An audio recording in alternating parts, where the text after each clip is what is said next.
Hello मेरे प्यारे विद्यार्थियों, कैसे हैं आप लोग? होप आप सब बढ़िया होंगे बच्चों।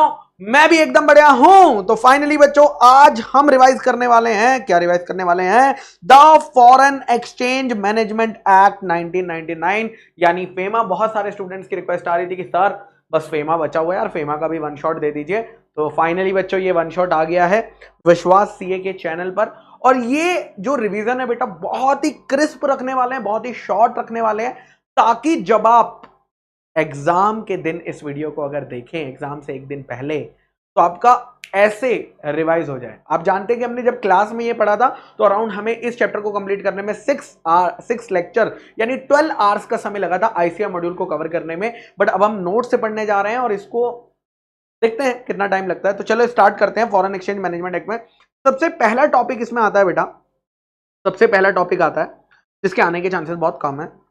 टॉपिक क्या है? सैलेंट फीचर्स ऑफ फेमा। फेमा के क्या क्या फीचर्स हैं, यानी इस एक्ट में आपको क्या क्या चीजें देखने को मिलती है। सबसे पहले ये ट्रांजैक्शंस को कंट्रोल करता है, रेगुलेट करता है। कौन सी ट्रांजैक्शंस को कंट्रोल करता है? जो ट्रांजैक्शंस रेसिडेंट यानी पर्सन रेसिडेंट्स इन इंडिया, ठीक है, या नॉन रेसिडेंट्स के बीच जो ट्रांजैक्शंस हो रही है उन्हें कंट्रोल करने की कोशिश करती है। दूसरा, इंडिया के अंदर जो नॉन रेसिडेंट इन्वेस्टमेंट करते हैं उसके बारे में आपको कंट्रोल के बारे में बताता है, उसे रेगुलेट करता है। दूसरा, अगर इंडिया के लोग बाहर इन्वेस्टमेंट करते हैं उसे भी ये एक्ट रेगुलेट करता है। नेक्स्ट, करंट अकाउंट ट्रांजैक्शंस को फ्रीली अलाउड करता है कुछ रेस्ट्रिक्शंस के साथ। और कैपिटल अकाउंट ट्रांजैक्शंस को क्या करता है? आरबीआई और सेंट्रल गवर्नमेंट के कंट्रोल के अंदर रखता है। जब भी हमें फॉरेन एक्सचेंज की जरूरत होती है, चाहे ड्रॉ करना हो, चाहे सेल करना हो, चाहे बाय करना हो, हमें किसके पास जाना पड़ता है? ऑथोराइज्ड पर्सन के पास जाना पड़ता है। उसके बिना हम जो है फॉरेन एक्सचेंज ले नहीं सकते हैं। अब बात करते हैं बेटा प्रियम्बल की। प्रियम्बल बोलो या पर्पस बोलो, ये जो एक्ट है इसका क्या पर्पस था, इस एक्ट को किस पर्पस की वजह से लाया गया था। तो यहां पर बेटा दो पर्पस बताए गए हैं। सबसे पहला पर्पस है कि ये फैसिलिटेट करता है यानी हेल्प करता है एक्सटर्नल ट्रेड और एक्सटर्नल पेमेंट्स में से, यानी इंपोर्ट एक्सपोर्ट करने के लिए। और इंपोर्ट एक्सपोर्ट में जो पेमेंट्स होते हैं फॉरेन एक्सचेंज के अंदर, उसको फैसिलिटेट करने के लिए बनाया गया। और दूसरा, इंडिया के अंदर जो फॉरेन एक्सचेंज का मार्केट है वो क्लियरली डेवलप हो सके और डेवलप होने के बाद सही से मेंटेन हो सके, सही से चल सके, इसीलिए ये फेमा एक्ट को लाया गया है। इससे पहले फॉरेन एक्सचेंज रेगुलेशन एक्ट हुआ करता था, वो बहुत ज्यादा प्रोहिबिट करता था ट्रांजैक्शंस को, जबकि फॉरेन एक्सचेंज मैनेजमेंट एक्ट क्या करता है? रेगुलेट करता है मेरे बच्चा ट्रांजैक्शंस को। नेक्स्ट आता है ये जो एक्ट है इसकी एप्लीकेबिलिटी कहां तक है बेटा? नॉर्मली जैसे सभी एक्ट की जो आपने एप्लीकेबिलिटी देखी थी वो कहां तक थी? होल ऑफ इंडिया तक थी, यानी पूरे इंडिया में ये एक्ट लगता है। लेकिन इसकी एक स्पेशल पॉइंट है। इसका स्पेशल पॉइंट ये है, इन एडिशन यानी इंडिया में तो लगता ही लगता है, साथ ही साथ ये अप्लाई करता है। किस पर अप्लाई करता है? वो सभी ब्रांचेस पर, वो सभी ऑफिसेस पर, वो सभी एजेंसीज पर जो कहां पर है? जो इंडिया के बाहर है। लेकिन उसे ओन या कंट्रोल कौन कर रहा है? कोई पर्सन रेसिडेंट इन इंडिया कर रहा है। तो ऐसे पर्सन को यहां पर जो है रेगुलेट कर लिया गया है, चाहे वो इंडिया के बाहर का ही क्यों ना हो। ठीक है, ओके सर। और इससे आपको एक और चीज पता चलती है कि जो ब्रांचेस, ऑफिसेज और एजेंसीज होते हैं इनको हम फेमा के अंदर क्या ट्रीट करते हैं? सेपरेट पर्सन ट्रीट करते हैं मेरे बच्चा, सेपरेट पर्सन ट्रीट करते हैं। कौन सी तारीख से ये आया था? 1 जून 2000 से ये आया था। और इसमें नेक्स्ट टॉपिक आता है इंपॉर्टेंट डेफिनेशन। यहां पर आपको बड़ी सारी डेफिनेशन दी हुई है। सारी डेफिनेशन एग्जाम्स के लिए इंपॉर्टेंट नहीं है, हमने दो बाइफोर्केशन कर लिए, इंपॉर्टेंट डेफिनेशन को अलग कर दिया है और अदर डेफिनेशन को अलग कर दिया है।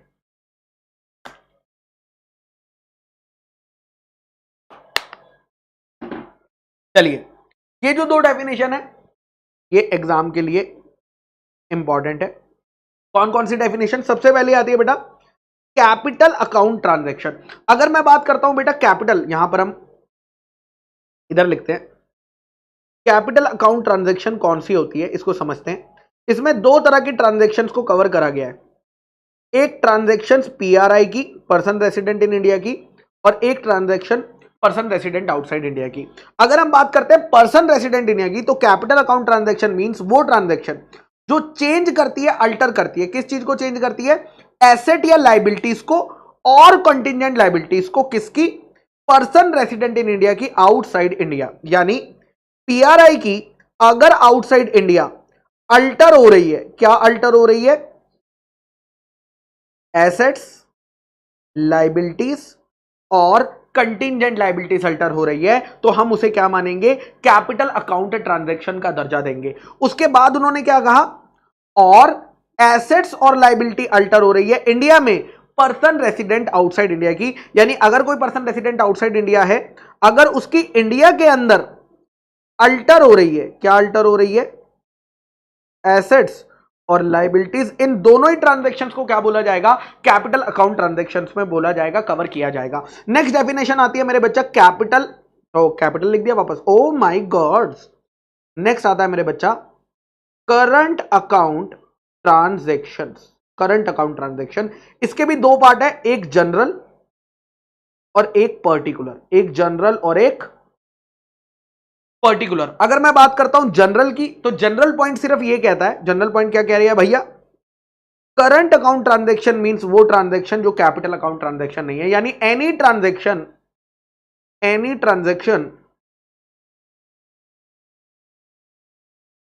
Other than, any transaction other than capital account transaction, यानी कैपिटल अकाउंट ट्रांजैक्शन को छोड़ दो तो सारी ट्रांजैक्शंस क्या मानी जाएंगी, करंट अकाउंट ट्रांजैक्शंस मानी जाएंगी मेरे बच्चा, करंट अकाउंट ट्रांजैक्शंस मानी जाएंगी। उसके बाद आते हैं बेटा पर्टिकुलर में। पर्टिकुलर में कितनी ट्रांजैक्शन कवर करी गई है, 1 2 3 4, कितनी ट्रांजैक्शन, 4 ट्रांजैक्शन है जो लॉ ने क्लियरली स्पेसिफाई कर दिया कि इन्हें तो हम करंट अकाउंट ट्रांजैक्शन मानेंगे ही। कौन सी 4 ट्रांजैक्शन, सबसे पहला उन्होंने बोला payment due in connection with foreign trade. अगर आपकी कोई पेमेंट ड्यू है फॉरेन एक्सचेंज के अंदर, लेकिन वो पेमेंट कौन सी है, शॉर्ट टर्म है, वो शॉर्ट टर्म मतलब 3 महीने तक का अगर आपने कोई बाहर लोन लिया है तो हम उसे क्या मान लेंगे, हम उसे करंट अकाउंट ट्रांजैक्शन मान लेंगे। नेक्स्ट, अगर आपने कोई इन्वेस्टमेंट करी है तो वो इन्वेस्टमेंट तो कैपिटल अकाउंट ट्रांजैक्शन है, लेकिन इन्वेस्टमेंट से जो इनकम आ रही है वो करंट अकाउंट ट्रांजैक्शन है। अगर आपने बाहर से कोई लोन लिया है तो वो लोन तो कैपिटल अकाउंट ट्रांजैक्शन है, बट लोन के ऊपर जो इंटरेस्ट पे कर रहे हो वो एक करंट अकाउंट ट्रांजैक्शन है। उसके बाद अगर आपकी पेरेंट्स, आपके स्पाउस या आपका चिल्ड्रन बाहर रिसाइड करते हैं, इंडिया के बाहर रहते हैं, और उनको वहां पर रहने का जो लिविंग एक्सपेंसेस होता है आप उसको रेमिट करते हो, वो भी क्या माना जाएगा, करंट अकाउंट ट्रांजैक्शन माना जाएगा। प्लस अगर आप फॉरेन ट्रेवल पे जाते हो, घूमने घूमने जाते हो किसी कंट्री में, एजुकेशन के लिए जाते हो, मेडिकल केयर, पेरेंट्स वगैरह के लिए जाते हो, तो इसके जो भी खर्चे हैं वो भी क्या माने जाएंगे मेरे बच्चा, करंट अकाउंट ट्रांजैक्शन माने जाएंगे, करंट अकाउंट ट्रांजैक्शन माने जाएंगे। तो ये आपकी हो गई मेरे बच्चा 2 इंपॉर्टेंट डेफिनेशन। उसके बाद अगेन मेरे बच्चा, ये अगेन आपके जो नेक्स्ट हैं, अगेन एग्जाम में वेरी वेरी वेरी इंपॉर्टेंट, इस बार चांस है कि इनमें से आपको क्वेश्चन देखने को मिलेगा ही मिलेगा, मिलेगा ही मिलेगा, मतलब मिलेगा ही मिलेगा। आपसे जरूर पूछेगा पीआरआई और पीआरआई के ऊपर एक केस स्टडी क्वेश्चन। सो यहां पर मेरे बच्चा अगर हम बात करें, हम इसको 2 सेगमेंट में बांट देते हैं, एक होता है पीआरओआई और एक होता है पीआरआई। पीआरओआई की डेफिनेशन बहुत ही सिंपल है। पीआरओआई की डेफिनेशन क्या बोल रही है, पर्सन रेसिडेंट आउटसाइड इंडिया, वो पर्सन होता है जो कि रेसिडेंट इन इंडिया नहीं है, person who is not resident in India, person who is not resident in India। But अब आते हैं बेटा पीआरआई पर, कि पीआरआई कौन होता है, क्योंकि जो पर्सन पीआरआई नहीं है वो ऑटोमेटिकली पीआरओआई पे होता है। तो यहां पर बेटा 2 टॉपिक चलेंगे, एक होगा इंडिविजुअल के लिए रूल्स अलग है और आर्टिफिशियल पर्सन के लिए अलग है, आर्टिफिशियल पर्सन के लिए अलग है। सबसे पहले हम लोग बात करते हैं इंडिविजुअल के लिए क्या रूल है, एक नेचुरल पर्सन के लिए क्या रूल है।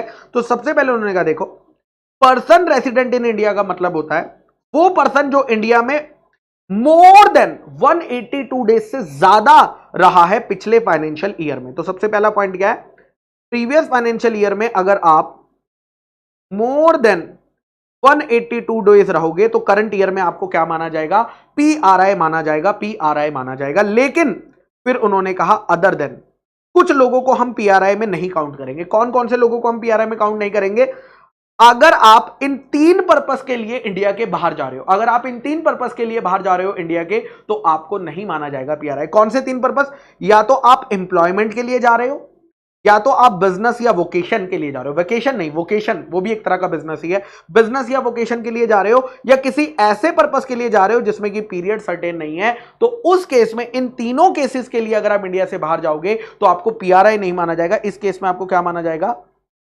PROI माना जाएगा, PROI माना जाएगा। और ध्यान रखिएगा इनकम टैक्स में बेटा जो हम PROI का जो कॉन्सेप्ट चलता है रेसिडेंट नॉन रेसिडेंट का, वो फाइनेंशियल ईयर वाइज देखा जाता है, जबकि ये वाला कॉन्सेप्ट जब हम फेमा में देखते हैं तो वो हम एज ऑन डेट देखते हैं, यानी एक पर्सन के एक साल के अंदर मल्टीपल रेसिडेंशियल स्टेटस हो सकते हैं। वो जिस दिन फॉरेन एक्सचेंज की ट्रांजेक्शन कर रहा ना, उस दिन हम चेक करते हैं कि उसका स्टेटस क्या है, उसके हिसाब से उसको फेमा की एप्लीकेबिलिटी लगाई जाती है। उसके बाद अगर कोई पर्सन इंडिया में आता है, अगर कोई पर्सन इंडिया में आता है तो नॉर्मली हम उसे स्टेटस चेंज नहीं करते, हम नॉर्मली उसे PRI नहीं मानते। लेकिन अगर वो इंडिया में इन 3 पर्पस के लिए आ रहा है, अगर वो इंडिया में इन 3 पर्पस के लिए आ रहा है, या तो वो इंडिया में एम्प्लॉयमेंट के लिए आ रहा है, या तो इंडिया में बिजनेस वोकेशन के लिए आ रहा है, या अनसर्टेन पीरियड के लिए आ रहा है, तो उस केस में हम उसे क्या देंगे, PRI का दर्जा दे देंगे, PRI का दर्जा दे देंगे। तो ये तो हो गया मेरे बच्चा इंडिविजुअल पर्सन का। नेक्स्ट 3 पॉइंट आपको बताए जाएंगे आर्टिफिशियल पर्सन के।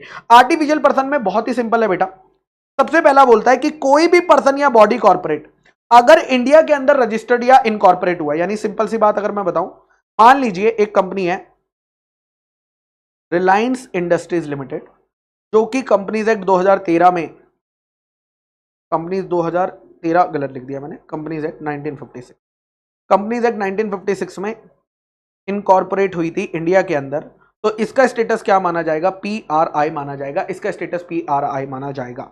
उसके बाद उन्होंने क्या बोला, कोई भी ऑफिस ब्रांच या एजेंसी जो कि इंडिया में है, भले ही वो बाहर का पर्सन क्यों ना कंट्रोल करता हो, मतलब आप मान लीजिए एक कंपनी है Uber Inc USA, Uber Inc USA, ये PROI है, इसकी एक ब्रांच है, इसकी एक ब्रांच है पुणे में, जिसे कि कंट्रोल करता है USA से कंट्रोल किया जाता है। तो वो कह रहे हैं क्योंकि ये पुणे की ब्रांच है तो हम इसे क्या मानेंगे, PRI मानेंगे। Any branch agency which is controlled by person resident outside India, उसे भी हम PRI मानेंगे। और मान लीजिए इसके नीचे एक और ब्रांच है थाईलैंड में, जो कि कंट्रोल करी जाती है, जो कि कंट्रोल होती है, कंट्रोल्ड बाय पुणे ब्रांच। तो नेक्स्ट क्या बोल रहा है, any office branch agency India के बाहर जो कि PRI कंट्रोल करता है, यानी इसको भी हम क्या मान लेंगे बेटा, PRI मान लेंगे। इसको भी हम क्या मान लेंगे मेरे बच्चा, PRI मान लेंगे। सो बहुत ही सिंपल है। PRI के केस में आपको पहले ये देखना है इंडिविजुअल है या आर्टिफिशियल पर्सन है। इंडिविजुअल है तो क्या पिछले साल वो 182 डेज से ज्यादा रहा था तो इसको PRI का दर्जा दे देना, लेकिन कुछ लोगों को PRI का दर्जा नहीं दिया जाएगा। अगर कोई पर्सन इंडिया के बाहर चला जाता है, अगर कोई पर्सन इंडिया के बाहर चला जाता है 3 पर्पसेस के लिए, कौन से 3 पर्पस, या तो एम्प्लॉयमेंट के लिए, बिजनेस के लिए, या अनसर्टेन पीरियड के लिए, any other purpose for uncertain period के लिए, तो उस पर्सन को हम PRI का दर्जा नहीं देंगे। अगर कोई पर्सन इंडिया में आता है तो नॉर्मली हम उसे PRI का दर्जा नहीं देते, लेकिन अगर वो इन 3 पर्पसेस के लिए आ रहा है तो वो इमीडिएटली क्या बन जाएगा, PRI बन जाएगा। कौन से 3 purposes, employment in India, business in India, या एनी अदर पर्पस के लिए आ रहा है इंडिया में फॉर अनसर्टेन पीरियड। यहां पे पर्सन की डेफिनेशन बेटा बहुत ही सिंपल है। फेमा के अंदर पर्सन में इंडिविजुअल कवर होता है, HUF कवर होता है, कंपनी कवर होती है, फर्म कवर होता है, association of person, body of individual, और एवरी आर्टिफिशियल जुडिशियल यानी लीगल पर्सन कवर होता है। ये नॉर्मली आपने इनकम टैक्स एक्ट में भी डेफिनेशन पढ़ी होगी, बस यहां पर आपको एक एक्स्ट्रा पॉइंट देखने को मिल रहा है, कोई भी एजेंसी ऑफिस ब्रांच जो कि ओन्ड या कंट्रोल्ड होती है बाय सच पर्सन, यानी ऊपर के पर्सन अगर इन्हें कंट्रोल कर रहे हैं एजेंसी ऑफिस ब्रांच को, तो फेमा के अंदर इन्हें एक सेपरेट पर्सन ट्रीट किया जाएगा। फेमा के अंदर इन्हें क्या ट्रीट किया जाएगा, सेपरेट पर्सन ट्रीट किया जाएगा, सेपरेट पर्सन। नेक्स्ट आती है, यहां पर हमारी इंपॉर्टेंट डेफिनेशन खत्म होती है। उसके बाद बेटा अदर डेफिनेशन आती है जो एग्जाम के पॉइंट ऑफ व्यू से उतनी इंपॉर्टेंट नहीं है। सबसे पहला आता है करेंसी। करेंसी में बेटा क्या आते हैं, करेंसी के सारे नोट्स आ जाते हैं, postal notes, bill of exchange, promissory note, credit cards वगैरह, ये सारी चीजें आपकी करेंसी का पार्ट मानी जाती है। ये सारी चीजें क्या मानी जाती है मेरे बच्चा, करेंसी का पार्ट मानी जाती है। नेक्स्ट आता है बेटा ऑथोराइज्ड पर्सन। ऑथोराइज्ड पर्सन कौन होता है, ऑथोराइज्ड वो पर्सन होता है जिसको कि भैया अथॉरिटी मिली हुई है फॉरेन एक्सचेंज में डील करने के लिए। यानी आज की तारीख में अगर गुरप्रीत सर को फॉरेन एक्सचेंज चाहिए तो वो किसके पास जाएंगे, ऑथोराइज्ड पर्सन को। अगर किसी और पर्सन को इंडियन करेंसी चाहिए तो वो किसके पास जाएंगे, ऑथोराइज्ड पर्सन के पास जाएंगे। तो ऑथोराइज्ड पर्सन में कौन कौन आता है, सबसे पहले आता है ऑथोराइज्ड डीलर, मनी चेंजर और ऑफ शोर बैंकिंग यूनिट। ऑफ शोर बैंकिंग यूनिट या कोई और पर्सन जिसे ऑथोराइज किया गया है, जिसे ऑथोराइज किया गया है सेक्शन 10 के अंदर, तो इन सभी को हम क्या मानेंगे बेटा, ऑथोराइज्ड पर्सन माना जाएगा, ऑथोराइज्ड पर्सन माना जाएगा। नेक्स्ट एक्सपोर्ट का सिंपल सा मीनिंग है। एक्सपोर्ट का मतलब है अगर आप इंडिया के बाहर गुड्स ले जा रहे हो या अगर आप सर्विस इंडिया के बाहर प्रोवाइड कर रहे हो तो उसे एक्सपोर्ट माना जाता है। उसका रिवर्स बेटा क्या होता है, इंपोर्ट माना जाता है, इंपोर्ट माना जाता है। चलिए नेक्स्ट आते हैं इंपॉर्टेंट पॉइंट्स में, ये नहीं भी पढ़ेंगे तो चलेगा। नेक्स्ट आते हैं इंपॉर्टेंट पॉइंट पे जिसपे कि एग्जाम में आपके क्वेश्चंस बनने वाले हैं, वो है टाइप्स ऑफ ट्रांजैक्शन। अभी थोड़ी देर पहले बेटा हमने टाइप्स ऑफ ट्रांजैक्शन सीखी। कितने टाइप की ट्रांजैक्शन सीखी? दो टाइप की। एक होती है कैपिटल अकाउंट ट्रांजैक्शन जिसके बारे में हम सेक्शन 6 में पढ़ते हैं, और एक होती है करंट अकाउंट ट्रांजैक्शन जिसके बारे में हम सेक्शन नंबर 5 से पढ़ते हैं।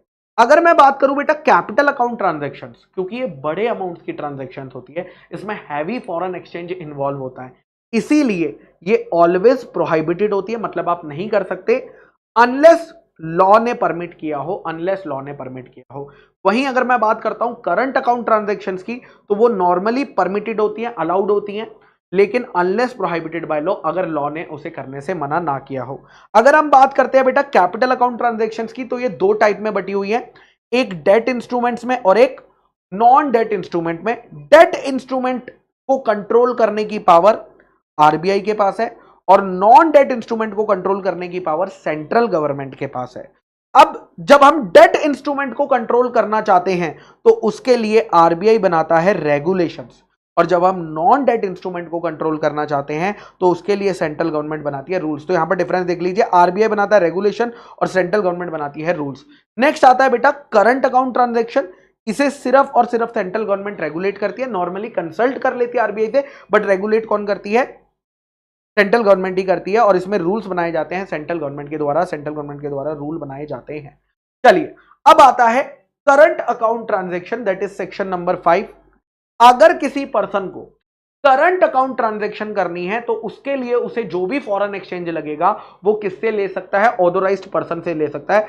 सो any person who want to sell or draw foreign exchange can take it from authorized person and undertake the current account transaction and undertake the current account transaction। अगर हम बात करते हैं बेटा करंट अकाउंट ट्रांजैक्शंस की, तो यहां पर बेटा 3 शेड्यूल है, शेड्यूल नंबर 1, शेड्यूल नंबर 2 और शेड्यूल नंबर 3। शेड्यूल नंबर 1 क्या कह रहा है? प्रोहाइबिटेड करंट अकाउंट ट्रांजैक्शन, यानी शेड्यूल 1 के अंदर एक लिस्ट दी हुई है। किस चीज की लिस्ट दी हुई है? जो करंट अकाउंट ट्रांजैक्शन कर नहीं सकते हैं, जो करंट अकाउंट ट्रांजैक्शन करना अलाउड नहीं है। उसके बाद शेड्यूल 2 के अंदर आपको लिस्ट दी हुई है करंट अकाउंट ट्रांजैक्शन की, जिन्हें कर तो सकते हैं लेकिन उन्हें करने से पहले हमें सेंट्रल गवर्नमेंट का प्रायर अप्रूवल, यानी सेंट्रल गवर्नमेंट की कोई कंसर्न्ड मिनिस्ट्री होगी उसका पहले अप्रूवल लेना होता है, और फिर हम इसे कर पाते हैं।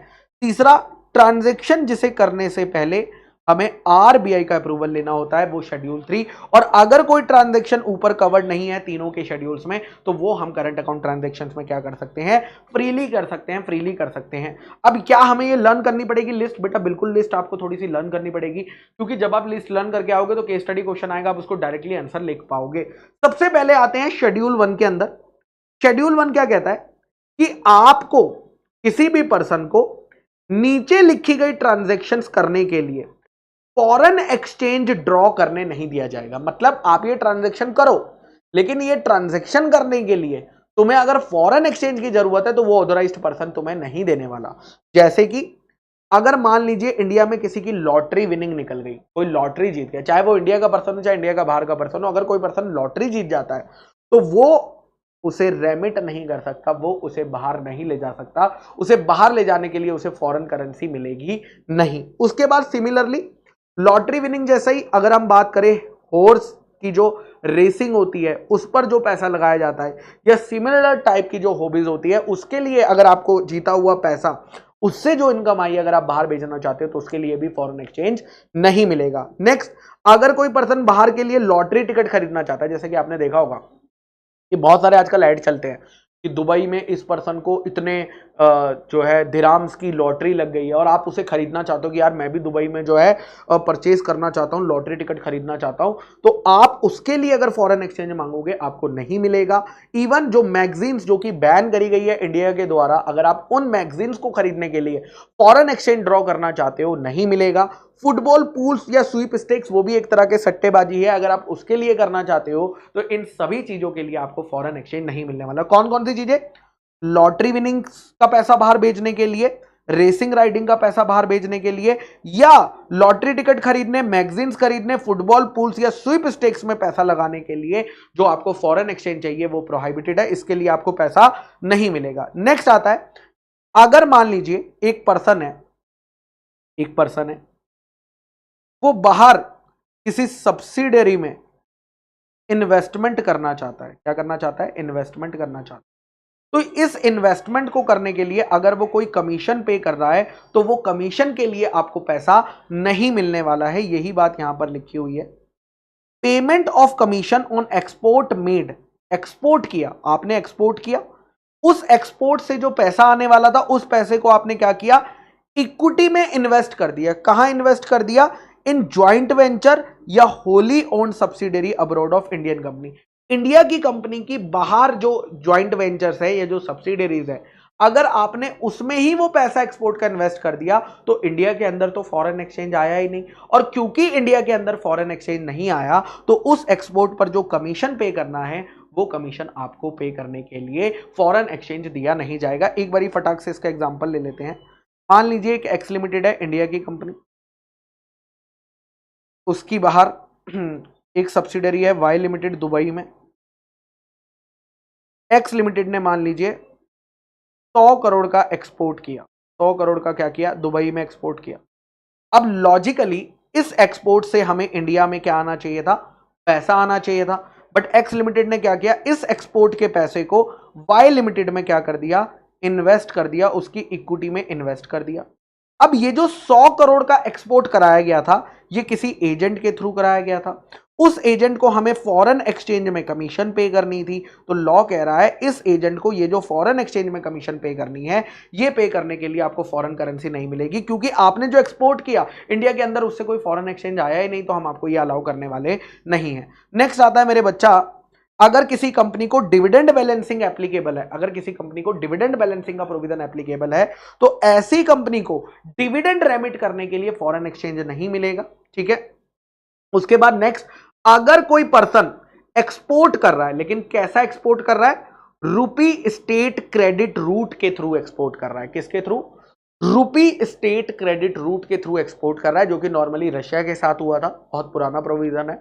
तो इस केस में मेरे बच्चा क्या होगा? इस केस के अंदर क्योंकि हमें बदले में फॉरेन करेंसी नहीं आएगी, रुपीज ही मिलने वाले थे, तो उसके ऊपर अगर आप कमीशन पे कर रहे हो उन एक्सपोर्ट्स के ऊपर, तो उस कमीशन को पे करने के लिए आपको फॉरेन एक्सचेंज नहीं मिलेगा। लेकिन अगर आप एक्सपोर्ट टी या तंबाकू का कर रहे हैं रूपी स्टेट क्रेडिट रूट के अंदर, तो आपको कमीशन के लिए फॉरेन एक्सचेंज मिलेगा, लेकिन मैक्सिमम कितना मिल सकता है? इनवॉइस वैल्यू का मैक्सिमम 10% मिल सकता है, इससे ज्यादा आपको मिलने वाला नहीं है। नेक्स्ट, अगर आप कोई भी पेमेंट कॉलबैक सर्विसेज से रिलेटेड कर रहे हो उसके लिए फॉरेन एक्सचेंज नहीं मिलेगा।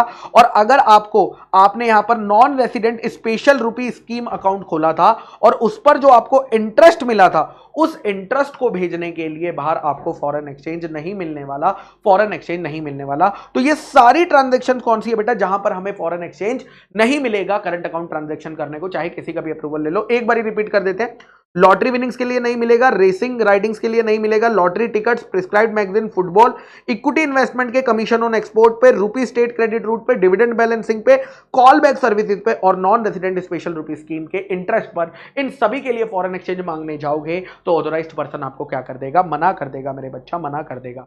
नेक्स्ट आता है मेरे बच्चा schedule number 2 current account transactions के अंदर।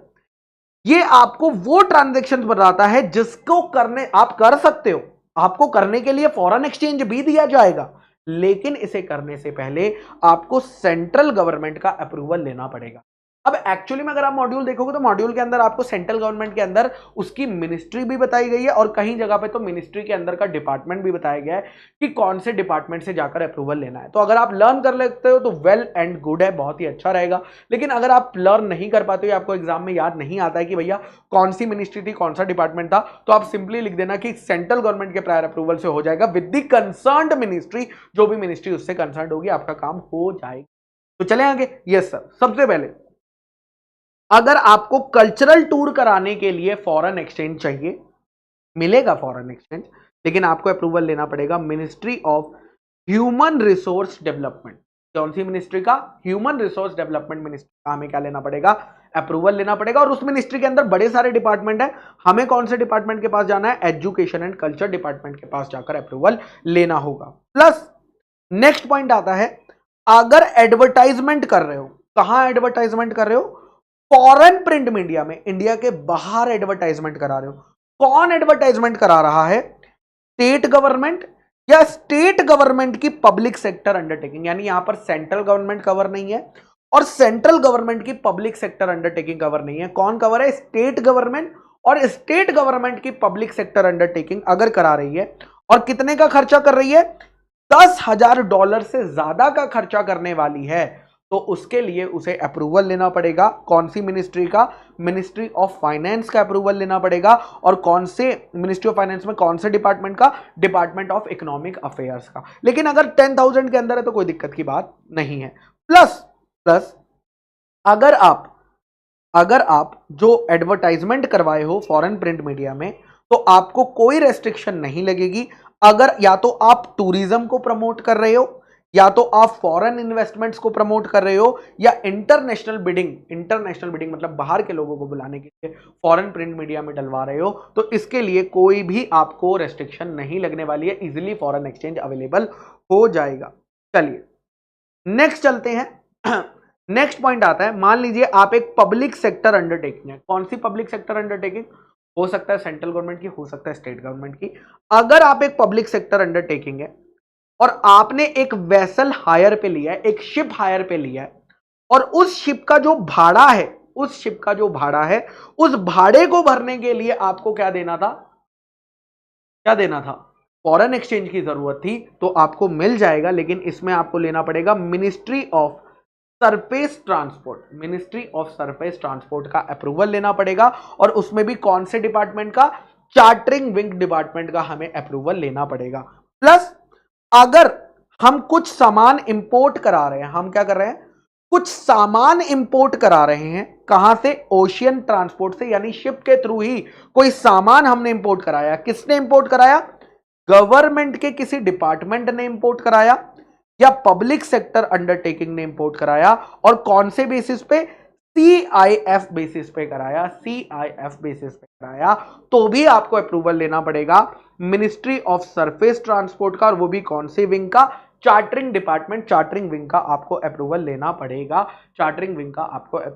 पड़ेगा। नेक्स्ट पॉइंट आता है बेटा, अगर आपने, ठीक है, एजेंट हायर करा हुआ है बाहर का। आपने क्या हायर करा हुआ है? किसी एजेंट को हायर करा हुआ है बाहर, और उस एजेंट को पेमेंट करना है, ठीक है, उस एजेंट को आपको पेमेंट करना है फॉरेन एक्सचेंज में, जो कि मल्टी मॉडल ट्रांसपोर्ट ऑपरेटर्स है। मल्टी मॉडल मतलब जहां पर एक से ज्यादा मोड इस्तेमाल होते हैं। नॉर्मली जो ट्रांसपोर्टेशन के मोड होते हैं वो होता है एयर, वाटर, रोड और रेलवे। तो इनमें से अगर आप एक से ज्यादा मोड्स को इस्तेमाल करते हैं तो हम उसे बोलते हैं मल्टी मॉडल। तो मल्टी मॉडल ट्रांसपोर्ट ऑपरेटर्स, अगर अपने एजेंट अब्रोड को बाहर कोई पैसा देना चाहते हैं तो दो, लेकिन उसके लिए आपको क्या करना पड़ेगा? रजिस्ट्रेशन सर्टिफिकेट लाना पड़ेगा डायरेक्टर जनरल ऑफ शिपिंग का। जैसे ही आप डायरेक्टर जनरल ऑफ शिपिंग से रजिस्ट्रेशन सर्टिफिकेट ले आएंगे, आपको फॉरेन एक्सचेंज मिल जाएगा। नेक्स्ट, अगर कोई भी पर्सन रेमिट करना चाहता है, भेजना चाहता है, फॉरेन एक्सचेंज भेजना चाहता है, किस पर्पस के लिए? क्योंकि उसने हायर किया था, उसने भाड़े पे लिया था ट्रांसपोर्टर को। किस चीज के लिए भाड़े पे लिया था? या तो टीवी चैनल्स के लिए भाड़े पे लिया था, या इंटरनेट सर्विस प्रोवाइडर्स को पेमेंट करना। तो टीवी चैनल्स के लिए हमें जाना पड़ेगा ministry of information and broadcasting के पास, और इंटरनेट सर्विस प्रोवाइडर के लिए जाना पड़ेगा ministry of communication and IT के पास। तो दोनों के लिए अलग यहां पर मेंशन किया हुआ है। उसके बाद कई बार ऐसा होता है कि हमारा जो सामान बाहर की पोर्ट्स पर जाता है वो वहां पर डिटेन कर लिया जाता है, और क्योंकि उसे मेरे बच्चा बाहर क्या कर लिया जाता है? डिटेन कर लिया जाता है, इसीलिए वहां पर हमें जितने दिन वो डिटेन रहेगा उसके चार्जेस पे करने पड़ते हैं। तो उस चार्जेस को पे करने के लिए हमें क्या करना पड़ेगा? फॉरेन एक्सचेंज की जरूरत होगी। तो payment of container detention charges exceeding the rate prescribed by director general of shipping, यानी डायरेक्टर जनरल ऑफ शिपिंग ने एक रेट बुक बना रखी। अगर उतने रेट तक आप पेमेंट कर रहे हो तो आपको अप्रूवल की जरूरत नहीं है। लेकिन अगर आप उससे ज्यादा रेट पे करने वाले हो डिटेंशन चार्जेस का, तो आपको जाना पड़ेगा डायरेक्टर जनरल ऑफ शिपिंग के पास अप्रूवल लेने। डायरेक्टर जनरल ऑफ शिपिंग के पास अप्रूवल लेने। नेक्स्ट आता है बेटा, अगर आप पैसा बाहर भेजना चाहते हो प्राइज मनी के लिए, प्राइज की मनी के लिए, या किसी स्पोर्ट एक्टिविटी को स्पॉन्सर करने के लिए, और ये कौन पर्सन भेज रहा है? ये वो पर्सन भेज रहा है जो कि ना तो इंटरनेशनल स्पोर्ट बॉडी है, ना तो नेशनल स्पोर्ट बॉडी है, ना ही स्टेट लेवल स्पोर्ट बॉडी है। यानी आप ऐसे पर्सन हो जो इन तीनों कैटेगरी में फॉल नहीं करते। और आप पैसा कितना भेज रहे हो? आप पैसा प्राइज मनी का या जो स्पॉन्सरशिप का भेज रहे हो वो $1,00,000 से ज्यादा भेज रहे हो, तो उस केस में आपको ministry of human resource development के पास जाना पड़ेगा। और उसके कौन से डिपार्टमेंट से अप्रूवल लेना पड़ेगा? Department of youth affairs and sports से हमें क्या लेना पड़ेगा? अप्रूवल लेना पड़ेगा, अप्रूवल लेना पड़ेगा। लास्ट आता है बेटा, अगर आप P&I क्लब की मेंबरशिप लेने के लिए पैसा देना चाहते हो, P&I क्लब की मेंबरशिप देने के लिए अगर आप पैसा, जो कि इंश्योरेंस शिप्स के लिए लिया जाता है ना, तो उस केस में मिनिस्ट्री ऑफ फाइनेंस के इंश्योरेंस डिवीजन के पास जाकर आप अप्रूवल ले सकते हैं, आप जाकर अप्रूवल ले सकते हैं। ठीक है, ओके सर। तो यहां पर बेटा हमारा करंट अकाउंट ट्रांजैक्शंस का शेड्यूल 1 जो कि प्रोहिबिटेड था वो कंप्लीट हो गया। शेड्यूल 2 जिसमें सेंट्रल गवर्नमेंट की कंसर्न्ड मिनिस्ट्री से अप्रूवल लेकर हमारा काम चल जाता है। और लास्ट आता है मेरे बच्चा शेड्यूल नंबर 3। शेड्यूल नंबर 3 में अगर आप ट्रांजैक्शंस करना चाहते हो तो इसमें लिखी गई ट्रांजैक्शंस को करने के लिए आपको रिजर्व बैंक ऑफ इंडिया का प्रायर अप्रूवल लेना पड़ता है। इसको शेड्यूल 3 को बेटा 2 पार्ट्स में बांटा गया है, एक इंडिविजुअल्स के लिए अलग है और पर्संस अदर देन इंडिविजुअल्स के लिए अलग है। तो पहले बात करते हैं इंडिविजुअल्स के लिए। इंडिविजुअल्स में जैसा हम जानते हैं कि इंडिविजुअल पर्सन के लिए एक LRS स्कीम चलती है, लिबरलाइज्ड रेमिटेंस स्कीम, जिसमें कि उन्हें पर फाइनेंशियल ईयर $250,000 की लिमिट दी जाती है। और इस लिमिट को अगर आप यूज करने से कर लेते हैं तो कोई दिक्कत की बात नहीं है। अगर आप उससे ज्यादा फॉरेन एक्सचेंज मांगना चाहते हैं तब आपको जाना पड़ेगा RBI से अप्रूवल लेने, RBI से मेरे बच्चा अप्रूवल लेने। तो क्या बोला है? Individuals can avail foreign exchange, individuals foreign exchange ले सकते हैं नीचे दिए गए पर्पसेस को। कितनी लिमिट तक? $2.5 लाख तक ले सकते हैं। अगर आप इस लिमिट के बाद जा रहे हैं, $2,50,000 से ज्यादा जा रहे हैं, और ये पर ट्रांजैक्शन लिमिट नहीं है, ये सारी ट्रांजैक्शंस को मिलाकर लिमिट है पूरे साल की एक इंडिविजुअल की। और अगर आप उससे ज्यादा जा रहे हैं तो आपको RBI का अप्रूवल लेना पड़ेगा। सबसे पहला, अगर आप प्राइवेट विजिट करने जा रहे हैं किसी भी कंट्री को, नेपाल और भूटान को छोड़कर, तो 2.5 लाख तक ऐसे ही चल जाएगा। 2.5 लाख से ऊपर का फॉरेन एक्सचेंज चाहिए भैया आपको तो RBI का अप्रूवल ले लेना। उसके बाद अगर आप गिफ्ट या डोनेशन देना चाहते हैं 2.5 लाख तक चल जाएगा। 2.5 लाख से ऊपर देना चाहते हैं तो RBI का अप्रूवल। गोइंग अब्रॉड, आप अब्रॉड जा रहे हो एम्प्लॉयमेंट के लिए, एम्प्लॉयमेंट पर्पस के लिए, अगेन 2.5 लाख तक ओके है, बट उससे ज्यादा RBI। इमिग्रेशन, इमिग्रेशन मतलब परमानेंटली सेटल होने जा रहे हो इंडिया के बाहर किसी कंट्री के अंदर, उसका जो खर्चा आपका फॉरेन एक्सचेंज में आ रहा है वो भी यहां पर कवर्ड है। अगर आपके कोई क्लोज रिलेटिव्स रहते हैं बाहर, उनको मेंटेनेंस यानी उनके लिविंग एक्सपेंसेस को भेजना होता है, वो यहां पर कवर होगा। अगर आप बिजनेस के लिए जा रहे हो या किसी कॉन्फ्रेंस को अटेंड करने जा रहे हो, ठीक है, या अगर आप पेशेंट को मेडिकल एक्सपेंसेस लेकर जा रहे हो, मेडिकल एक्सपेंसेस करवाने बाहर जा रहे हो और उसके साथ एक पर्सन उसे कंपनी कर रहा है, तो वो भी यहां पर कवर हो जाएगा। 2.5 लाख लिमिट तक कोई दिक्कत की बात नहीं है, $2.5 लाख तक, लेकिन उसके ऊपर करोगे तो RBI का अप्रूवल लगेगा। पढ़ने बाहर जा रहे हो, मेडिकल ट्रीटमेंट अप्रोड कराने जा रहे हो या कोई और करंट अकाउंट ट्रांजेक्शन, सारी यहां पर कवर हो जाएगी। लेकिन ध्यान रखना, नीचे क्या बोला है, ध्यान रखना, हाउएवर अगर आप इमिग्रेशन के लिए जा रहे हो, अगर आप मेडिकल ट्रीटमेंट अब्रॉड के लिए जा रहे हो या स्टडी करने जा रहे हो अब्रॉड, इन 3 केसेस में आपको 2.5 लाख से ऊपर का खर्चा हो रहा है और आपको वहां से बजटेड एस्टीमेट आ गया। इमिग्रेशन करोगे तो इमिग्रेशन अथॉरिटीज का बजटेड एस्टीमेट आएगा, मेडिकल ट्रीटमेंट अब्रॉड कराओगे तो वहां के हॉस्पिटल का बजटेड एस्टीमेट आएगा, अगर स्टडी अब्रॉड करोगे तो वहां की कॉलेज या यूनिवर्सिटी का बजटेड एस्टीमेट आएगा। तो उस बजटेड एस्टीमेट के बेसिस पे अगर खर्चा 2.5 लाख से ज्यादा जा रहा है तो आपको RBI के पास जाने की जरूरत नहीं है। वो एस्टीमेट दिखाने के बाद ही आप सीधा ऑथोराइज्ड पर्सन से क्या ले सकते हो, फॉरेन एक्सचेंज मांग सकते हो, फॉरेन एक्सचेंज मांग सकते हो। ठीक है, ओके सर। नेक्स्ट पॉइंट आता है बेटा, नेक्स्ट पॉइंट बहुत ही स्पेशल है। ये पॉइंट उन पर्सन के लिए है जो पर्सन इंडिया के रेसिडेंट तो है, जो पर्सन रेसिडेंट इन इंडिया तो है, लेकिन वो परमानेंटली इंडिया के रेसिडेंट नहीं है। परमानेंटली रेसिडेंट नहीं है मतलब, परमानेंटली रेसिडेंट नहीं है मतलब कि वो मैक्सिमम इंडिया के लिए, इंडिया के अंदर 3 साल काम करने आए। कितने? मैक्सिमम अगर कोई पर्सन इंडिया में जॉब करने आया डेपुटेशन बेसिस वगैरह पे और वो मैक्सिमम सिर्फ 3 सालों के लिए आ रहा है, तो ऐसा पर्सन इंडिया में रेसिडेंट तो बन जाता है, लेकिन वो रेसिडेंट बनने के बाद क्या माना जाएगा, नॉट परमानेंटली रेसिडेंट माना जाएगा। और ये बंदा जो है, मान लीजिए मेरा एक दोस्त है सिड, जो कि लंदन में रहता है। सिड कहां रहता है मेरे बच्चा, लंदन में रहता है, ठीक है, ओके सर। अब क्योंकि सिड लंदन में रहता है, उसने अपनी पूरी फैमिली भी लंदन में शिफ्ट कर ली है। अब सिड इंडिया में कुछ 2 साल के लिए डेपुटेशन पे आया। किस पे आया, 2 साल के लिए डेपुटेशन पे आया कि इंडिया के बिजनेस सही नहीं चल रहा, उसे संभालने के लिए 2 साल के लिए यहां पर आता है। आ गया 2 साल के लिए डेपुटेशन के लिए, तो जैसे ही वो इंडिया में जॉब करने आएगा, वो क्या बन जाएगा, person resident in India. But क्या वो permanently resident in India, the answer is no, he is not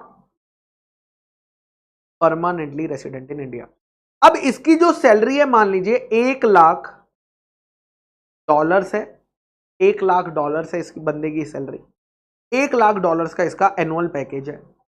अब क्योंकि ये इंडिया में रह रहा है, तो इसे सैलरी मिल रही होगी इंडिया के अंदर, तो क्या ये इस सैलरी को वापस लंदन ले जा सकता है, तो लॉ कहता है बिल्कुल ले जाओ, कोई रेस्ट्रिक्शन नहीं है। लेकिन एक बात का ध्यान रखना, इसमें से लेस कर लेना। क्या लेस कर लेना, स्टैच्यूटरी ड्यूज। स्टैच्यूटरी ड्यूज मतलब इनकम टैक्स इंडिया का, आपका जो पीएफ कटना था, आपकी जो सोशल सिक्योरिटी का खर्चा करना था, वो सारा पैसा कट होने के बाद आप नेट इनकम को वापस ले जा सकते हो बिना किसी रेस्ट्रिक्शन के। और यही बात यहां पर मेंशन है, देखिए, for a person who is resident but not permanently resident in India. आप रेसिडेंट तो है बट परमानेंटली इंडिया के रेसिडेंट नहीं है। या तो आप किसी फॉरेन स्टेट के सिटीजन है अदर देन पाकिस्तान, आप मिस्टर जॉन वगैरह जो कि इंडिया में आए हैं टेम्परेरी, या अगर आप इंडिया के सिटीजन हो लेकिन आप इंडिया के अंदर डेप्यूटेशन पे आए हो, यानी टेम्परेरी पर्पस पे इंडिया पे काम करने आए हो, और आप चाहो तो रेमिट कर सकते हो, अपनी सैलरी को वापस ले जा सकते हो। लेकिन कौन सी salary, net salary. Net salary मतलब जिसमें से टैक्स, पीएफ और other social security deductions cut हो चुके होंगे, other social security deductions cut हो चुके होंगे, तो आप इसे ले जा सकते हो विदाउट एनी रेस्ट्रिक्शंस। आपको फॉरेन एक्सचेंज मिल जाएगा, मिल जाएगा। नेक्स्ट पॉइंट आता है मेरे बच्चा, अभी तक हम जो पढ़ रहे थे शेड्यूल 3, शेड्यूल 3 के बाद पार्ट 2, शेड्यूल 3 का जो पार्ट 2 है वो बात करता है पर्सन्स अदर देन इंडिविजुअल की। यानी अभी तक जो ऊपर वाले ट्रांजैक्शन पढ़े थे, ये सभी ट्रांजैक्शन किसके लिए थे, इंडिविजुअल के लिए थे, जिसमें 2.5 लाख रुपए का फ्लैट लिमिट अवेलेबल था। बट यहां पर मेरे बच्चा अदर देन इंडिविजुअल के केस में आपको ट्रांजैक्शन वाइज लिमिट दिया गया है, कहीं पे लोअर कहीं पे हायर, ठीक है। क्या ये याद करना पड़ेगा, हाँ बेटा बिल्कुल याद करना पड़ेगा। चलिए कौन कौन सी है आइए पढ़कर देखते हैं। सबसे पहले उन्होंने बोला अगर कोई पर्सन डोनेशन दे रहा है, अदर देन इंडिविजुअल अगर कोई पर्सन डोनेशन दे रहा है, किस लिए, या तो किसी एजुकेशनल इंस्टीट्यूशन में चेयर क्रिएट करने के लिए, या किसी एजुकेशनल इंस्टीट्यूशन के फंड्स को कंट्रीब्यूट करने के लिए, या contribution to a technical institution or a body or association in the field of activity of the donor company. मतलब आप जिस कंपनी में काम करते हो, आप जिस जो कंपनी जो डोनेशन कर रही है, कंपनी जो डोनेशन कर रही है, उसका जो बिजनेस एरिया है, मान लीजिए फार्मास्यूटिकल बिजनेस एरिया है, वो मेडिसिन बनाती है और वो बाहर किसी बॉडी को पैसा दे रही है, रिसर्च करने के लिए पैसा दे रही है। किस चीज में रिसर्च करने के लिए, मेडिसिन में, तो आप दे सकते हो। बट ये डोनेशन है भाई, डोनेशन अगर आप बाहर दोगे तो फॉरेन एक्सचेंज आएगा, बदले में तो कुछ नहीं मिल रहा है, डोनेशन के बदले कुछ तो मिल नहीं रहा है। तो भैया इस केस में ये जो डोनेशन दी जा रही है, इस पर लिमिट लगा दी गई है। कितनी लिमिट लगा दी गई है, अगर आप इससे ज्यादा दे रहे हो, एक्सीडिंग क्या, 1% of their foreign exchange earning, यानी पिछले 3 सालों में आपने कितना फॉरेन एक्सचेंज कमाया उसका 1%, या USD 50 lakh, which ever is lower. दोनों में से जो भी अमाउंट लोअर आएगा उतने अमाउंट तक डोनेशन देने के लिए कोई दिक्कत नहीं है। लेकिन अगर उससे ज्यादा डोनेशन दोगे तो आरबीआई का प्रायर अप्रूवल लेना पड़ेगा। आरबीआई का मेरे बच्चा प्रायर अप्रूवल, ठीक है। उसके बाद मान लीजिए इंडिया के अंदर रेसिडेंशियल फ्लैट्स या कॉमर्शियल प्लॉट्स बिकवाने हैं, इंडिया के अंदर रेसिडेंशियल फ्लैट्स या कॉमर्शियल प्लॉट्स आपको बिकवाने हैं। अब नॉर्मली बेटा आज की तारीख में आप जानते हैं कि इंडिया के अंदर प्रॉपर्टी अगर आप बड़ी बड़ी सिटीज में देखोगे बहुत महंगा हो गया। 2 BHK flat 1 crore, 3 BHK flat 1.5 crore, 4 BHK, मतलब प्रॉपर्टी इतनी तेजी पे बढ़ रही है कि एक मिडिल क्लास पर्सन उसे अफोर्ड नहीं कर सकता। तो नॉर्मली अब हमें ये बेचनी भी है क्योंकि प्रॉपर्टी तो बन चुकी है। अब इस प्रॉपर्टी को बेचने के लिए पैसा किसके पास है? बाहर जो लोग बैठे हुए हैं उनके पास बहुत पैसा है, वो यहां पर प्रॉपर्टी में इन्वेस्ट कर सकते हैं क्योंकि उन्हें पता है कि आज वो 2 करोड़ की प्रॉपर्टी खरीदेंगे तो हो सकता है फ्यूचर में बड़ी हो जाए। तो यहां पर वो कह रहे हैं कि आप बाहर के किसी पर्सन को एजेंट अपॉइंट करोगे जो आपके लिए इंडिया के अंदर इंडिया की प्रॉपर्टी को बिकवाने में हेल्प करेगा। अब उस एजेंट को आपको हर ट्रांजैक्शन, जितने भी वो ट्रांजैक्शन करेगा, मान लो उसने 10 फ्लैट बिकवाए तो 10 फ्लैट का कमीशन लेगा, 10 कॉमर्शियल प्लॉट बिकवाए तो 10 का, तो हर ट्रांजैक्शन पर आप कितना कमीशन दे सकते हो? USD 25,000, और जितना उस यूनिट को बेचकर पैसा आया उसका 5%, विच एवर इज हायर, यानी इन दोनों में से जो भी हायर अमाउंट आएगा उतने अमाउंट तक आप ऐसे ही पे कर देना एजेंट को। लेकिन अगर आप उससे ज्यादा पे करना चाहते हो एजेंट को पर ट्रांजैक्शन, तो आपको क्या लेना पड़ेगा मेरे बच्चा? RBI का अप्रूवल लेना पड़ेगा।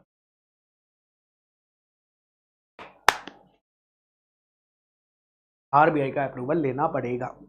ओके सर, नेक्स्ट आता है जो कि ये वाला पॉइंट एग्जाम के लिए इंपॉर्टेंट है, इस पे पूछा गया है।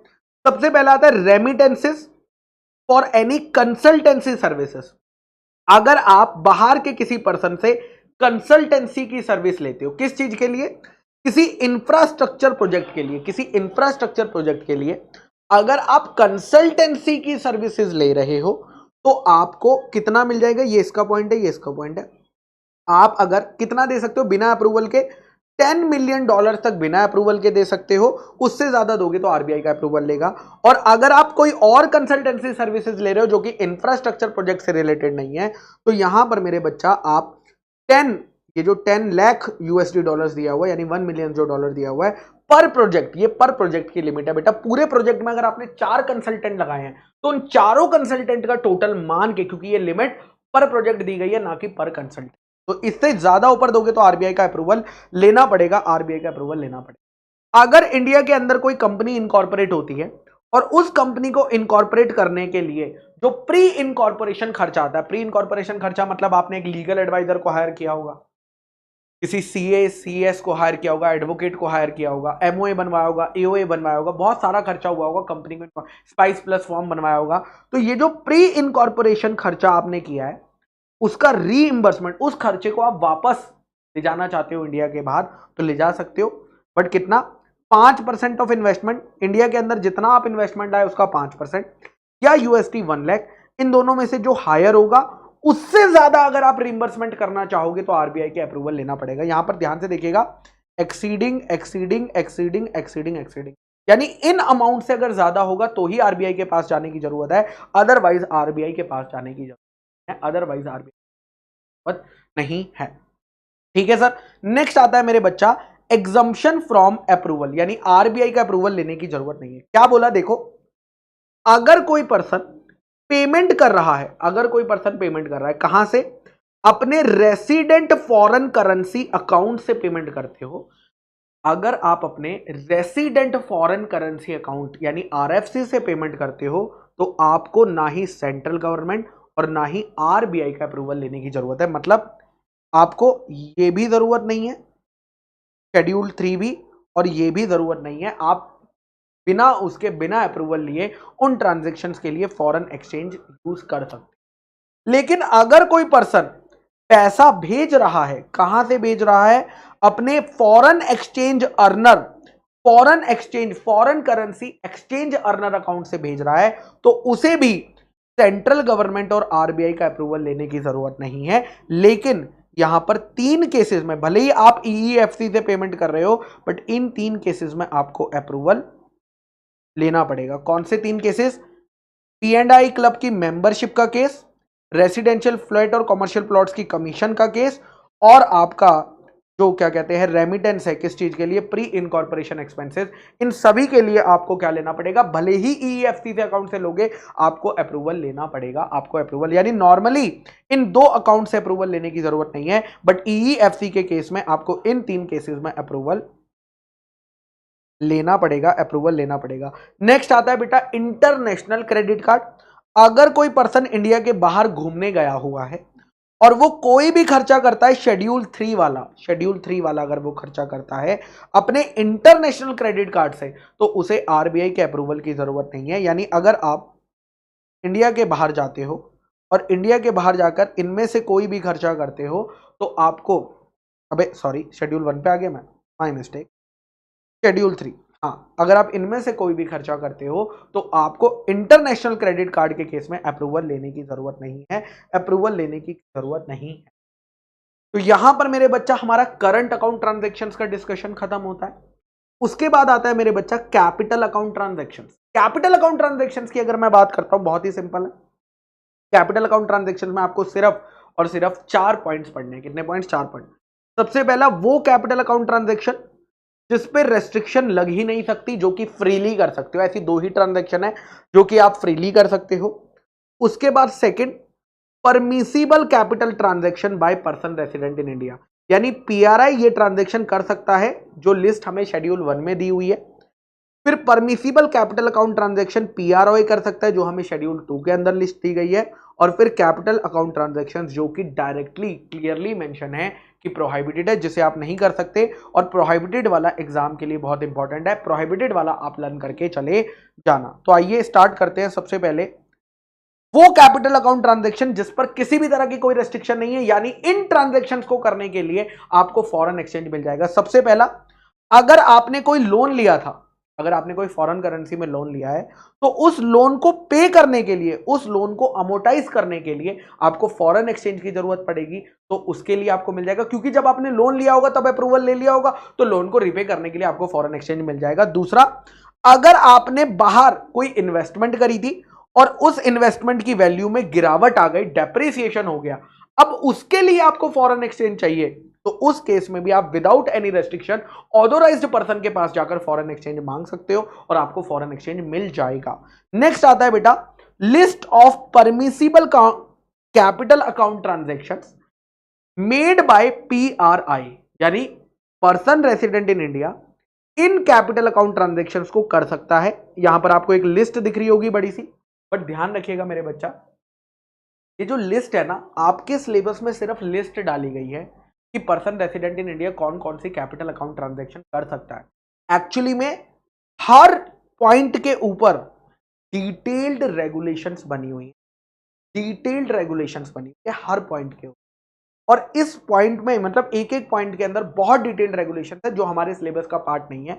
तो हमें बस ये पॉइंट्स पढ़ लेने, अंदर कितना करना है, कितना हो सकता है, क्या रेस्ट्रिक्शंस है, वो हमारे सिलेबस का पार्ट नहीं है। तो क्या ये सारे पॉइंट्स लर्न करने की जरूरत है? नहीं, 2-3 भी याद कर लोगे, काम हो जाएगा, समझ लोगे। मेन हमें जो याद करने हैं वो करंट अकाउंट ट्रांजैक्शंस के करने हैं और कैपिटल अकाउंट ट्रांजैक्शन के प्रोहिबिटेड वाले पॉइंट्स याद करने हैं, आपका काम हो जाएगा। ओके सर, चलिए सबसे पहला है बेटा, list of permissible capital account transaction made by PRI. देखो, अगर कोई person resident in India investment करना चाहता है फॉरेन सिक्योरिटीज में, कर सकता है, लेकिन उसके लिए डिटेल्ड रेगुलेशन फॉलो करनी पड़ेगी।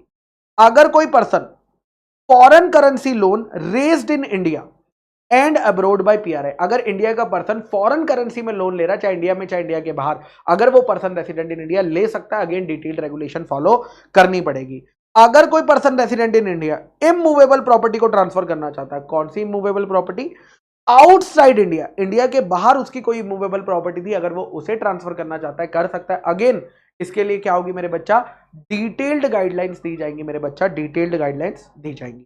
उसके बाद अगर person resident in India guarantee देता है, किसके फेवर में गारंटी देता है? किसी पर्सन रेसिडेंट आउटसाइड इंडिया के फेवर में गारंटी देता है, या एक्सपोर्ट करता है, इंपोर्ट करता है, या होल्ड करता है करेंसी नोट्स को, तो उसको भी कवर किया जाएगा। उसके लिए भी डिटेल्ड रेगुलेशंस अवेलेबल कराई जाएंगी। मतलब ये सारी चीजें आप कर सकते हो, बट उसके लिए हमें कितना कर सकते हैं, कितना अमाउंट मिलेगा, क्या प्रोसीजर रहेगा, वो सभी डिटेल्ड रेगुलेशंस में मेरे बच्चा कवर किया गया है।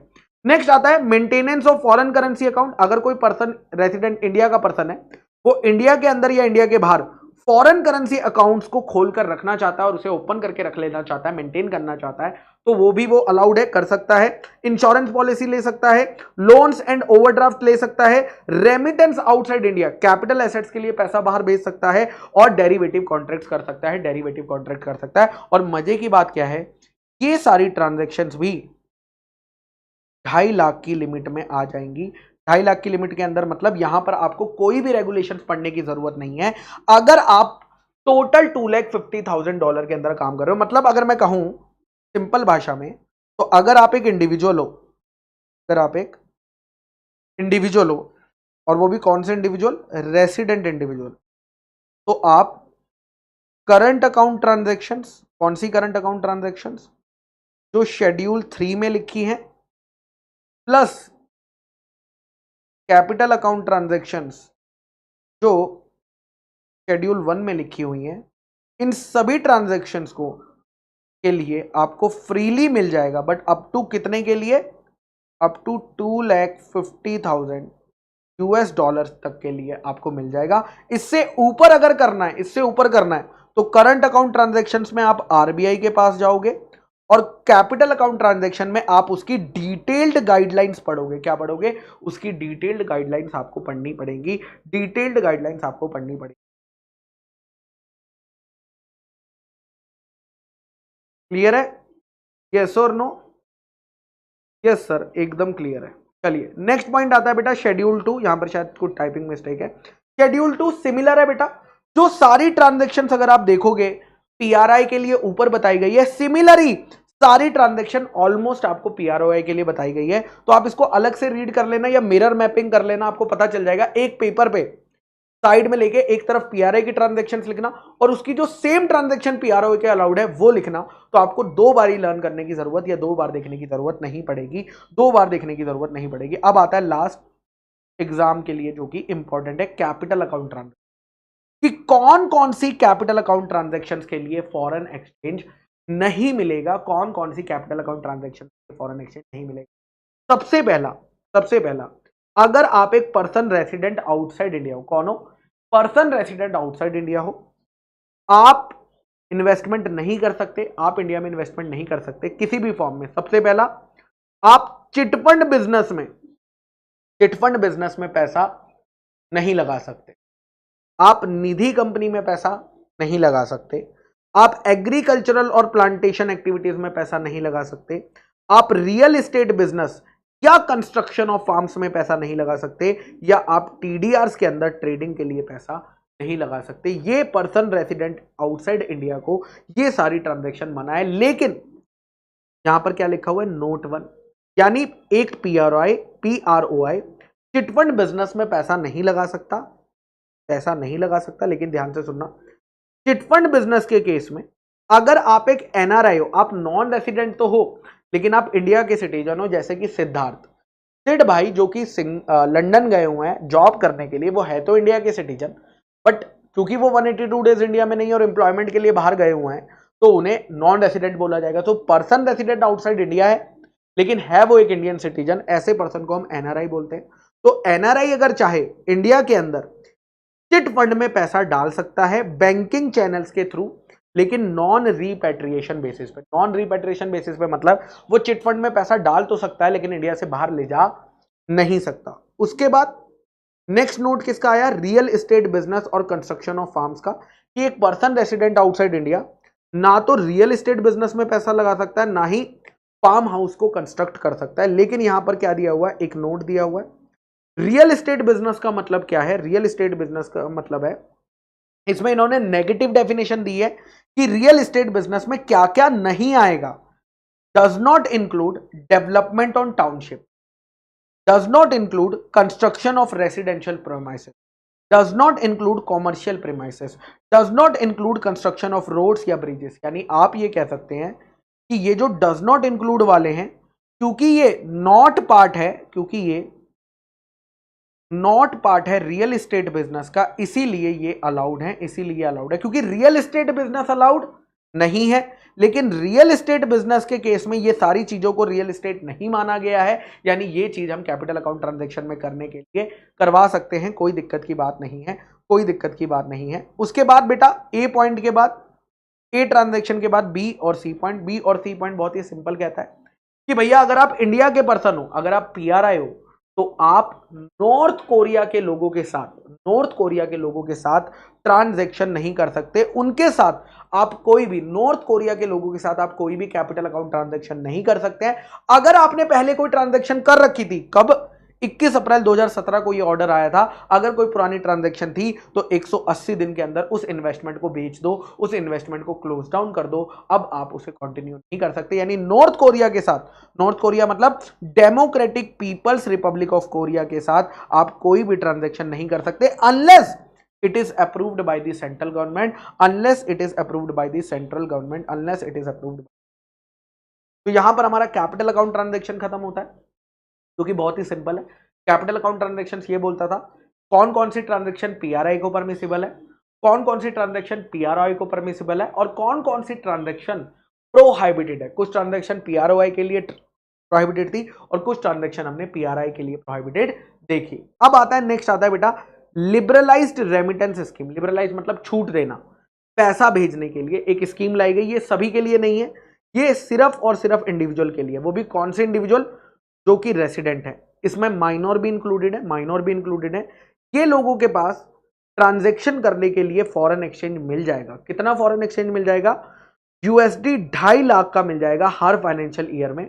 आप इसमें करंट अकाउंट ट्रांजैक्शन भी कर सकते हो और कैपिटल अकाउंट ट्रांजैक्शन भी कर सकते हो, ठीक है। अच्छा, अगर कोई माइनर अपनी स्कीम को यूज कर रहा है, इस स्कीम को यूज कर रहा है, तो माइनर जब फॉर्म भरेगा ना, तो माइनर अकेले फॉर्म नहीं भरेगा, माइनर के साथ माइनर का नेचुरल गार्जियन भी फॉर्म भरेगा। और ये जो स्कीम है, क्योंकि सिर्फ इंडिविजुअल को है, तो ये स्कीम किसी कंपनी, पार्टनरशिप, एचयूएफ ट्रस्ट को नहीं मिलती है, उनको नहीं मिलती है।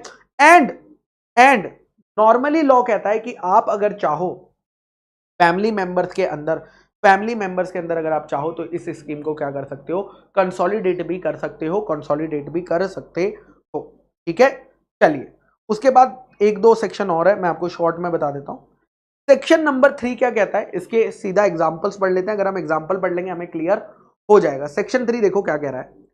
A person resident outside India, मान लीजिए एक पर्सन था जो कि इंडिया के बाहर रहता था, वो इंडिया में आया।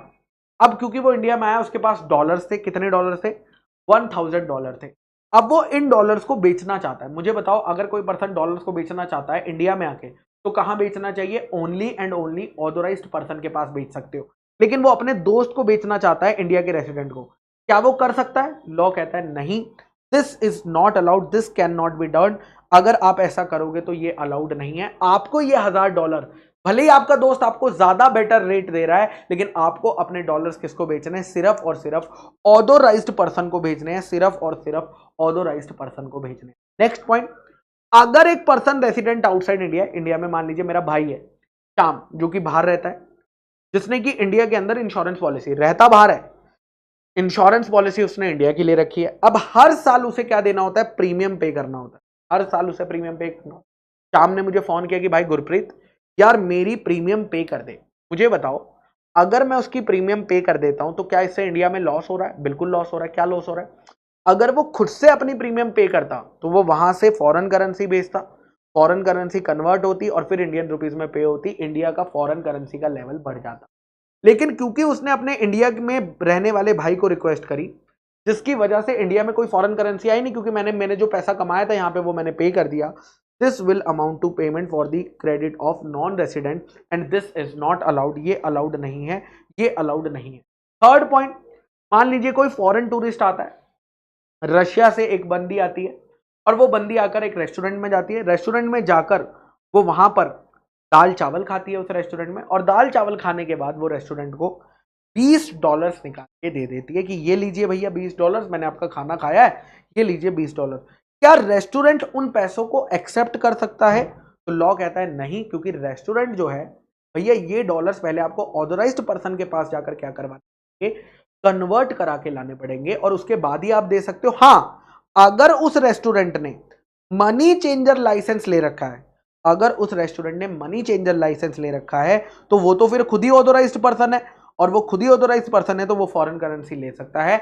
अदरवाइज आप किसी भी दुकान पे जाकर डायरेक्टली फॉरेन करेंसी में पेमेंट नहीं कर सकते, डायरेक्टली फॉरेन करेंसी में नहीं कर सकते।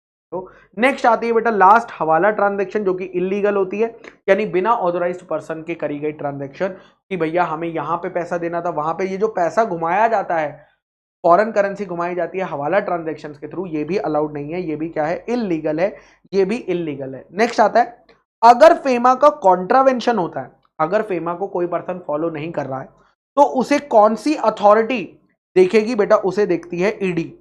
ईडी मतलब डायरेक्टरेट ऑफ इन्फोर्समेंट। ईडी उसके पीछे लग जाती है और उसकी जांच पड़ताल करती है, उसकी जांच पड़ताल करती है। ये आपके एमसीक्यू में आ सकता है। और लास्ट आता है मेरे बच्चे section number 4। Section number 4 simple सी बात कहता है कि कोई भी पर्सन, इंडिया का पर्सन, ना तो फॉरेन एक्सचेंज को खरीद सकता है, ना तो फॉरेन एक्सचेंज को होल्ड कर सकता है, ना तो फॉरेन एक्सचेंज को पोजेस कर सकता है। कोई भी पर्सन रेसिडेंट इन इंडिया ना तो फॉरेन सिक्योरिटी को खरीद सकता है, होल्ड कर सकता है या पोजेस कर सकता है। कोई भी person resident in India immovable property जो कि इंडिया के बाहर है उसे ओन पोजेस नहीं कर सकता। सर लेकिन अभी तो आपने आगे सिखाया कि कैपिटल अकाउंट ट्रांजैक्शन में हम ये सब कर सकते हैं, हमें मिल जाएगा। तो बेटा यहां पर यही तो लिखा है, except as provided in this act. मतलब इस एक्ट में जो तरीका बताया गया है उसे अगर फॉलो कर लोगे तो ये सारी ट्रांजैक्शन कर पाओगे, लेकिन अगर उसे बिना फॉलो करे आप ये सब करना चाहोगे तो वो अलाउड नहीं है मेरे बच्चा, वो अलाउड नहीं है। तो यहां पर बेटा हमारा फॉरेन एक्सचेंज मैनेजमेंट एक्ट जो है खत्म होता है। मुझे लगता है ज्यादा टाइम नहीं लगा, एकदम शॉर्ट टाइम में हमने ड्यूरेशन में कर दिया, एकदम सुपर फास्ट रिवीजन था ये आपको हेल्प करेगा। जब आप लास्ट डे बैठोगे ना उस टाइम पे आपको तेजी से सारी चीजें रिवाइज करने में क्या कर देगा, हेल्प कर देगा। इस वीडियो को देखने के बाद बस आप क्वेश्चन बैंक को एक बार क्वेश्चन सॉल्व कर लीजिएगा, आपका काम हो जाएगा। चलिए थैंक यू, बाय बाय।